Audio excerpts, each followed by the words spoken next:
అరే అను, అది women's day వస్తుంది కదరా, మీ ఇంట్లో పాట్లక్ చేసుకుందామా? అరే అను, నిన్నేరా. ఏంటక్క ఏమంటున్నావు? పాట్లక్ చేసుకుందామా, ఉమెన్స్ డే వస్తుంది.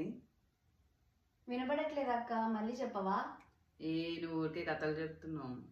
లేదక్క, ఇక్కడ నాకు నిజంగా వినిపించట్లేదు. ఏం మాట్లాడుతున్నావు? వినపడట్లేదు నాకు. ఇక్కడ కూర్చొని చూడు నువ్వు. అవునా? అవునక్క, పాట్లక్ అన్నావు కదా, మరి నువ్వు ఒక 15 to 20 మెంబర్స్ వస్తారనుకుంటా. డబల్ కమిటా చేసుకొని వస్తావా నువ్వు? అక్క నిన్నే డబల్ కమిటా చేస్తావా? ఇక్కడ నిజంగానే ఏం వినిపించట్లేదు. అవునా? శ్రవంతి నువ్వు చూడు. మీరిద్దరు భలే చెప్తున్నారులే, అంత సీన్ ఏం లేదు.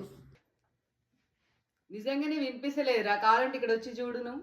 అరేరా, మరి మీ ఇంట్లో పెట్టుకుందామా పాట్లక్? అరే, మీ ఇంట్లో పెట్టుకుందామా పాట్లక్? నిజంగానే ఇక్కడ వినపడట్లేదుగా.